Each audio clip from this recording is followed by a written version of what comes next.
নমস্কাৰ news 18ৰ digital লাইভত মই সৌৰভ গাৰ্গ অৱশেষত জুবিন গাৰ্গৰ ন্যায় বিচাৰি নিজৰ পৰিয়ালৰ এজাহাৰ দাখিল কৰিছে 9 দিনৰ অন্তত গৰিমা শইকীয়া গাৰ্গ জুবিন গাৰ্গৰ ভগ্নী পামি বৰঠাকুৰ আৰু খুৰাক মনোজ বৰঠাকুৰে ইমেইল যোগে অনলাইন যোগে এখন এজাহাৰ দাখিল কৰিছে আৰু জুবিন গাৰ্গৰ যি ৰহস্যজনক মৃত্যু যাক সমগ্ৰ অসমবাসী ৰাইজে তদন্তৰ দাবী কৰিছে ঠিক একেদৰে জুবিন গাৰ্গৰ পৰিয়ালও এতিয়া জুবিন গাৰ্গৰ এই ৰহস্যজনক মৃত্যুৰ ন্যায়ৰ তদন্তৰ দাবী কৰিছে সিংগাপুৰত জুবিন গাৰ্গৰ সৈতে কি হল তাত জড়িত থকা আটাইকেইজন লোকক হুধা পোছা কৰিবৰ কাৰণে আৰু এজাহাৰত তেওঁলোকৰ নাম স্পষ্টভাৱে উল্লেখ কৰিছে শ্যামকানু মহন্ত সিদ্ধাৰ্থ শৰ্মা তালৈ যোৱা অসম এছ'চিয়েশ্যনৰ বাকি লোকসকল শেখৰজ্যোতি গোস্বামী সন্দীপন গাৰ্গ যিজন তেওঁলোকৰ পৰিয়ালৰ সদস্য সকলোৰে নাম এখন এজাহাৰ দিয়া হৈছে আৰু তাত কোৱা স্বাক্ষৰ কৰিছে গৰিমা শইকীয়া গাৰ্গ ভগ্নী পামি বৰঠাকুৰ আৰু খুৰাক মনোজ বৰঠাকুৰ ইতিমধ্যেই গোটেই কথাটো ইমেইল যোগে কৰা হৈছে সিআইডিক দাখিল কৰা এজাহাৰ সিআইডিক দাখিল কৰা হৈছে ইতিমধ্যেই 18/2025 নম্বৰত এটা বাকি যেটো চৰকাৰে যেটো তদন্ত কৰি আছে হেতু এজাহাৰ তাৰ গোচৰ নম্বৰটো হৈছে 18/2025 এতিয়া পৰিয়ালৰ যেটো এজাহাৰ দিছে হেতু কেছ কেনেকৈ সিআইডিয়ে তদন্ত কৰে হেতু এতিয়ালৈকে জানিব পৰা হোৱা নাই কিন্তু সমগ্ৰ অসমবাসীয়ে বিচাৰিছিল যে জুবিন গাৰ্গৰ পৰিয়ালৰ ফালৰ পৰা এখন এজাহাৰ দিয়া হওক তেতিয়া চৰকাৰে এই তদন্ত প্ৰক্ৰিয়াটো আৰু অধিক ক্ষিপ্ৰতাৰে আগবঢ়াই নিব কৰবাত ৰাইজৰ সন্দেহ হৈছিল যে তদন্ত প্ৰক্ৰিয়া লেহেমিয়া হৈছে নেকি কাৰণ জুবিন গাৰ্গৰ দৰে এজন মানুহ নাইকা হৈ যোৱা আজি 10 দিন হ'ল 10 দিনৰ পিছতো কিন্তু এতিয়াও মুকলি আকাশৰ তলত আছে যিকিজনক মূল অভিযুক্ত বুলি কোৱা হৈছে শ্যামকানু মহন্ত যিজন নৰ্থ ইষ্ট ফেষ্টিভেলৰ মূল আয়োজক আৰু লগতে জুবিন গাৰ্গৰ মেনেজাৰ সিদ্ধাৰ্থ শৰ্মা তেওঁলোক সম্পূৰ্ণ তেওঁলোক নজৰত আছে তেওঁলোকে মূল অভিযুক্ত বুলি সকলোৱে তেওঁলোকক অভিহিত কৰিছে আৰু তাৰ পাছত এতিয়া যেটো একদিন এই পৰিয়ালটোৰ ওপৰত কেনেকুৱা ধৰণৰ এটা পৰিস্থিতিৰ মাজেদি পৰিয়ালটো পাৰ হৈছে হেতু নতুনকৈ কোৱাৰ প্ৰয়োজন নাই সকলোৱে বুজি উঠিছে তেওঁলোকৰ তাত হাজাৰ হাজাৰ মানুহৰ সমাগম হৈছে তাৰ মাজতে পৰিয়ালতে সময় উলিয়াই 9 দিনৰ অন্তত জুবিন গাৰ্গৰ ন্যায়ৰ তদন্ত বিচাৰিছে আৰু মুখ্যমন্ত্ৰী ডক্টৰ হিমন্ত বিশ্ব শৰ্মা ডাঙৰীয়া তেওঁ কালি এটা মন্তব্য কৰিছিল দিনৰ সময়ত যে জুবিনক লৈ এখন চৰকাৰে কোনো ক্ষেত্ৰত আপোচ নকৰে এনেকুৱা ধৰণৰ মন্তব্য কৰিছিল কিন্তু তেওঁ যি শ্যামকানু মহন্ত বা সিদ্ধাৰ্থ শৰ্মা সহিত যি কিজন লোক আছে যিজনক 6 তাৰিখৰ ভিতৰত তেওঁলোকক কৈছে এতিয়া পূজা আছে পূজাৰ পিছত তেওঁলোক আহি নিজে আত্মসমৰ্পণ কৰক তাত লৈ মানুহৰ খুব মানুহে কৈছে কি কাৰণত তেওঁলোকৰ কাৰণে পূজাৰ কাৰণে ৰব লাগে অসমৰ যি সাইবাৰ আৰক্ষী বিভাগ আছে বা সাইবাৰ ব্ৰাঞ্চ আছে তেওঁলোক কোট লুকাই আছে শ্যামকানু মহন্ত কোট লুকাই আছে লগতে সিদ্ধাৰ্থ শৰ্মা কোট লুকাই আছে কি কাৰণত তেওঁলোকৰ তথ্য বা তেওঁলোকৰ অৱস্থিতি কোট আছে কিয় ধৰা পেলাব পৰা নাই তাক লৈ কিন্তু মানুহৰ মনত প্ৰশ্ন উত্থাপন হৈছে সেইকাৰণে কৈছে তদন্ত লেহেমিয়া হৈছে কিবা কাৰণত যদি পূজা বা এনেকুৱা ধৰণৰ ধামমুখীয়া এটা পৰিৱেশৰ মাজত এই তদন্ত প্ৰক্ৰিয়া লেহেমিয়া হয় তেতিয়া কিন্তু এই দোষীসকল হাৰি যাব এটা কথা সঁচা যে এখন চৰকাৰে জুবিন গাৰ্গৰ তদন্তৰ নামত ভেকু ভাওনা নকৰে কিন্তু যিমান দেৰি হৈছে হিমানে কিন্তু এই তদন্তত কৰবাত নহয় কৰবাত খুৰুঙা থাকি যাব এতিয়ালৈকে মৰণোত্তৰ পৰীক্ষাৰ প্ৰতিবেদনক লৈ মানুহে প্ৰশ্ন উত্থাপন কৰি আছে যে মৰণোত্তৰ পৰীক্ষাৰ প্ৰতিবেদনখন কি হ'ল যে যিখন তাৰ পৰা যিখন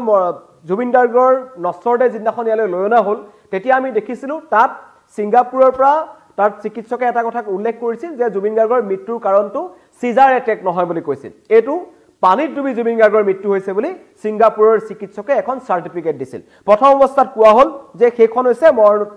মৰণোত্তৰ পৰীক্ষাৰ প্ৰতিবেদন কিন্তু পাছত মুখ্যমন্ত্ৰীয়ে স্পষ্ট কৰি দিলে যে সেইখন মৰণোত্তৰ পৰীক্ষাৰ প্ৰতিবেদন নহয় এখন ডেথ সাৰ্টিফিকেট হয় ডেথ সাৰ্টিফিকেটত লিখা আছে যে জুবিন গাৰ্গৰ পানীত ডুবি মৃত্যু হৈছে সেইটো প্ৰাৰম্ভিক তথ্য তাৰ পিছত ৰব লাগিব মৰণোত্তৰ পৰীক্ষাৰ প্ৰতিবেদনৰ কাৰণে 10টা দিন হৈ গ'ল মৰণোত্তৰ পৰীক্ষাৰ প্ৰতিবেদন আমি পোৱা নাই বা মুখ্যমন্ত্ৰীয়ে কালি ক'লে যে আপোনাৰ মোৰ দৰে সাধাৰণ মানুহে জুবিন গাৰ্গৰ মৰণোত্তৰ পৰীক্ষাৰ প্ৰতিবেদনখন বিচাৰিলে নাপায় সেইখন আদালতে পাব আৰু যদি কোনোবাই ব্যক্তিগতভাৱে যদি চাব বিচাৰিছে তেন্তে আদালতৰ সৈতে যোগাযোগ কৰক কথাটো হৈ গ'ল এটা তেনেকুৱা জিএমচিএইচত এতিয়া কেনেকুৱা ধৰণৰ মৰণোত্তৰ পৰীক্ষা হ'ল তাৰ প্ৰতিবেদনৰ কাৰণে আপুনি মই ৰখিব লগা হৈছে কিন্তু এসআইটিয়ে কি কৰি আছে আটাইতকৈ ডাঙৰ কথা এসআইটিয়ে কি কৰি আছে মই কালিও লাইভত এটা কথা কৈছো যে সিদ্ধাৰ্থ শৰ্মাই যদি এখন চিঠি লিখিব পাৰে এখন হোটেলত বহি পেলাই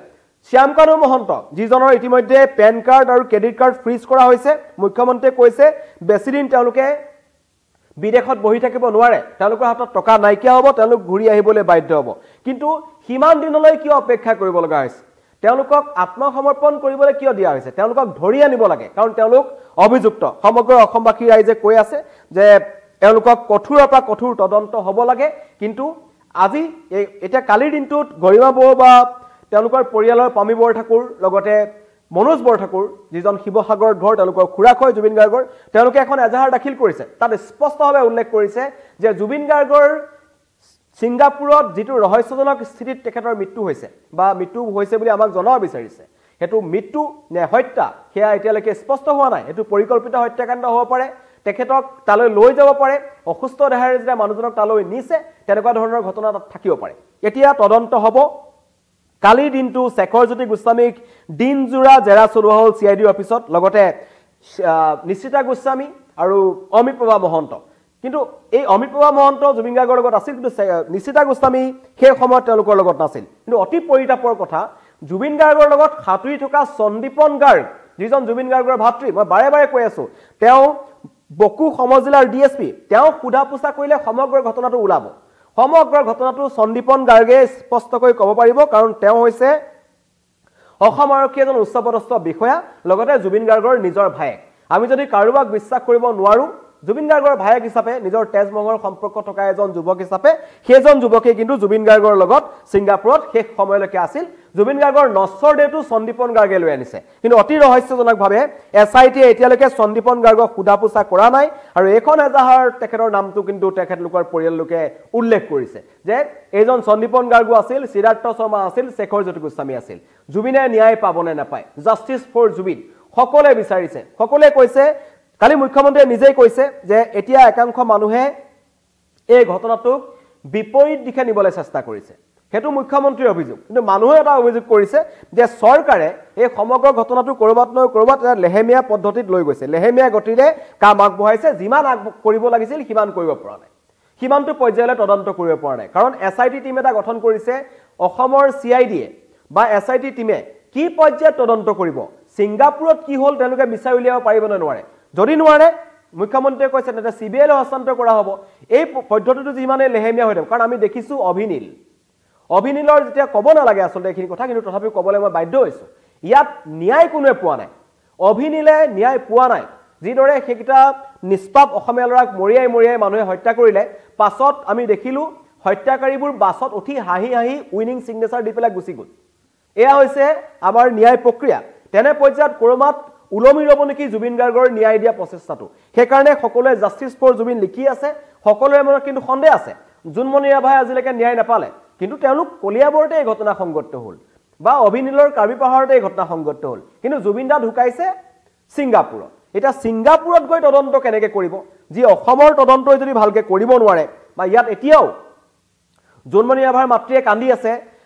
অভিনীলৰ মাক দেউতাকে আজিও মৰি জীয়াই আছে সেই ভিডিঅ'বোৰ চাই তথাপিও এখন চৰকাৰ বা আমি এই আৰক্ষীয়ে তেওঁলোকক আমি ন্যায় দিব নোৱাৰিলো হেতু অকপট স্বীকাৰোক্তি অসম আৰক্ষীয়ে দিব লাগিব চৰকাৰে দিব লাগিব অভিনীলক মৰিয়াই হত্যা কৰা কেইটাই আজিলৈকে দোষী সাব্যস্ত হ'ল নহলে জুনমণি ৰাভাৰ নামত নাম খাঙুৰ খোৱা কেইজন আৰক্ষী উচ্চপদস্থ বিষয়া কিমানে দোষী সাব্যস্ত কৰিলে তাতে সকলো সীমাবদ্ধ হৈ থাকে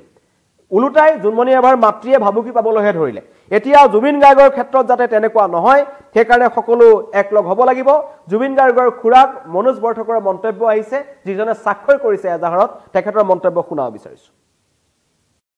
আজি পৰিয়ালৰ ফালৰ পৰা এখন FIR আমি লঞ্চ কৰিছো CID ডিপাৰ্টমেণ্টৰ অফিচাৰ ইনচাৰ্জৰ ওচৰত সেইখনত আমি বিশেষকৈ সিদ্ধাৰ্থ শৰ্মা আৰু শ্যামকান্ত মহন্তক একিউজ কৰি পেলাই তেওঁলোকৰ ওপৰত বিচাৰ আৰম্ভ কৰিবলৈ অনুৰোধ কৰিছোঁ আৰু এণ্টায়াৰ টিমকে আমি হেৰিৰ আওতালৈ আনিবলৈ অনুৰোধ জনাইছোঁ আৰু থুলমূলকৈ মই কৈছোঁ ডিটেইলছটো মই আজি ক'ব নোৱাৰিম আৰু জুবিনৰ সম্পৰ্কে যিখিনি তথ্য পাতি বা ৰেকৰ্ডছ আছে ডেটাজ আছে বা তাৰ মোবাইল ফোন সকলোখিনি পুলিচৰ আয়ত্তলৈ আনিবলৈ আমি অনুৰোধ জনাইছোঁ এটা কথাটো হ'ল পাহৰি গ'লে নহ'ব কৰবাত নহয় কৰবাত পূজা আহিছে কালি বিটিসি নিৰ্বাচন গ'ল এই ইস্যুটো জুবিন গাৰ্গৰ যেটো ইস্যু এই ইস্যুটো কিন্তু কোনোবা নহয় কোনোবা এটা দুষ্ট চক্ৰ আছে যি ডাইভাৰ্ট কৰিবলৈ চেষ্টা কৰি আছে যাতে ঘটনাক অন্য দিশলৈ লৈ যাব পাৰি কাৰণ এই সমগ্ৰ ঘটনাটোৰ সময়ত এতিয়া শ্যামকানু মহন্তৰ সৈতে কোনোবা অভিনেত্ৰীৰ সম্পৰ্ক আছে তেওঁৰ ঘৰলৈ নিখা কোনোবা অভিনেত্ৰী যায় না যায় সেইবোৰ পিছত হ'ব সেইবোৰ ঘটনা পিছত আলোচনা কৰিব লাগে সোশ্যাল মিডিয়াত এই সমগ্ৰ ঘটনাটো বেলেগ ফাললৈ নিবলৈ চেষ্টা কৰি থকা হৈছে সেই কাৰণে অৱশেষত 9টা দিনৰ অন্তত গৰিমা বৌসহ তেখেতলোকৰ পৰিয়ালৰ ভগ্নী পামি বৰঠাকুৰ খুৰাক মনোজ বৰঠাকুৰ সহিতে তেওঁলোকে এখন এফআইআৰ দাখিল কৰিছে এখন এজাহাৰ দিছে এজাহাৰত এই সিংগাপুৰ অসম এছ'চিয়েশ্যনৰ মানুহ আটাইকেজনকে ধৰিব লাগে তেওঁলোকৰ হাতত জুবিন গাৰ্গৰ হাতুৰি থকা বা সেই মুহূৰ্তৰ হয়তো বহু ভিডিঅ' ওলাব তেওঁলোকে হয়তো ভিডিঅ'বোৰ এডিট কৰি কৰি দি আছে ৰাইজক ইমান দিন 10টা দিন বিভ্ৰান্তি ৰাখিছে আৰু কোট লুকাই আছে সিদ্ধাৰ্থ শৰ্মা লগতে কোট লুকাই আছে এজন শ্যামকানু মহন্ত এটো অসম আৰক্ষীৰ কাৰণে এটা ডাঙৰ বিফলতা বুলি ক'ব লাগিব কাৰণ জুবিন গাৰ্গৰ দৰে এজন মানুহৰ ৰহস্যজনকভাৱে মৃত্যু হ'ল সাধাৰণ মানুহ নহয় জুবিন গাৰ্গ সাধাৰণ মানুহ নহয় প্ৰমাণ কৰিছে তেওঁৰ শেষ যাত্ৰাত প্ৰমাণ হ'ল তেওঁৰ জনপ্ৰিয়তা কিমান প্ৰমাণ হ'ল তেওঁৰ কাৰণে মানুহে প্ৰাণ দিবলৈ ৰখি আছে প্ৰমাণ হ'ল কিন্তু সেইজন মানুহেৰ ন্যায় বিচাৰি এতিয়া আমি কান্দিব লগা হৈছে হাহাকাৰ কৰিব লগা হৈছে জুবিন গাৰ্গৰ পৰিয়ালে এজাহাৰ দিব লগা হৈছে তাতোতকৈ দুখৰ কথা আমাৰ অসমবাসীৰ কাৰণে একো নাই অসম আৰক্ষীয়ে এই সমগ্ৰ ঘটনাৰ তদন্ত কৰক হয় তদন্ত কৰি আছে কৰা নাই বুলি আমি কোৱা নাই তদন্ত কৰিছে এছআইটিয়ে তদন্ত কৰিছে ইজনৰ পিছত সিজন মানুহক খুদা পোছা কৰিছে কিন্তু প্ৰশ্ন হ'ল যে যেটো অসম আৰক্ষী এটা নিউ ভাৰ্জন বুলি কৈছিল যে অসম আৰক্ষী এতিয়া পুৰণা অসম আৰক্ষী নহয় অসম আৰক্ষী আপগ্ৰেডেড ভাৰ্জন এটা আহিছে তেওঁলোকৰ হাতত নতুন নতুন টেকনলজি আছে য'ত যদি আজি কৰবাত বহি পেলাই লাইভ দি আছো অসমৰ সাইবাৰ ব্ৰাঞ্চে বা অসম আৰক্ষী সাইবাৰ ব্ৰাঞ্চে হঠাৎ বিচাৰি উলিয়াব পাৰে ক'ত বহি মানুহজনে লাইভ দি আছে হেতু পাৰে হেতু ট্ৰেছ কৰিব পাৰে ইয়াৰ আগতে কৰিছে কিন্তু অতি ৰহস্যজনকভাৱে শ্যামকানু মহন্ত আৰু এইটো সিদ্ধাৰ্থ শৰ্মা যিজন জুবিন গাৰ্গৰ মেনেজাৰ যিজনে 2014 চনৰ পৰা জুবিন গাৰ্গক লুটি পুটি খালে সেইজনক কিন্তু এতিয়ালৈকে কিন্তু আৰক্ষীয়ে উদ্ধাৰ কৰিবলৈ সক্ষম হোৱা নাই তেওঁলোকৰ অৱস্থিতি নাজানে তেওঁলোক যদি বাহিৰলৈ পলাই গৈছে তাৰ কথাও নাজানে হয়তো তেওঁলোকে জুবিন গাৰ্গৰ বিৰুদ্ধে বা জুবিন গাৰ্গক এই সমগ্ৰ ঘটনাত ধৰা পৰাৰ যিমান তথ্য প্ৰমাণ আছে মচি যদি তেওঁলোক আহি উলাইহি তেতিয়া কিন্তু অসম আৰক্ষীয়ে কি কৰিব কাৰণ জুবিন গাৰ্গৰ মোবাইল ফোনটো এতিয়াও সিদ্ধাৰ্থ শৰ্মাৰ হাততে আছে তেনে কিছুমান গাফিলতি থাকি গৈছে খুৰুঙা থাকি গৈছে সেই খুৰুঙাৰ জৰিয়তে যাতে শ্যামকানু মহন্ত সিদ্ধাৰ্থ শৰ্মাৰ নিচিনা একাংশ মানুহ বাছি যাব নোৱাৰে কাৰণ শ্যামকানু মহন্ত মেণ্টেলি প্ৰিপেয়াৰ হৈছে তেওঁ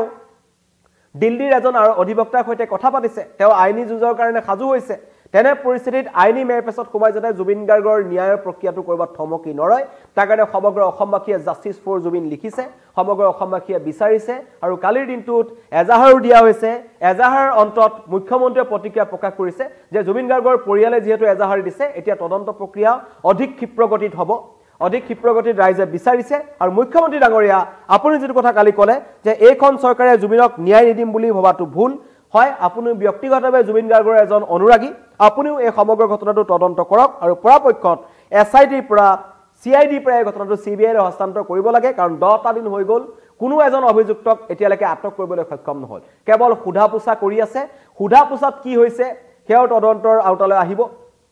কিন্তু শ্যামকানু মহন্ত আৰু সিদ্ধাৰ্থ শৰ্মা ধৰা নপৰাটো এই মুহূৰ্তত অসম আৰক্ষীৰ কাৰণে আটাইতকৈ ডাঙৰ বিফলতা জনাইছো জুবিন গাৰ্গৰ পৰিয়ালৰ ফালৰ পৰা 9 দিনৰ অন্তত এজাহাৰ দিয়া হৈছে এইখনেই অসম জুবিন গাৰ্গে বিচৰা অসমখন য'ত জুবিন গাৰ্গৰ কাৰণে আমি ন্যায় বিচাৰিব লগা হৈছে এয়া হৈছে আমাৰ আইনী ব্যৱস্থা এতিয়াও পলাই আছে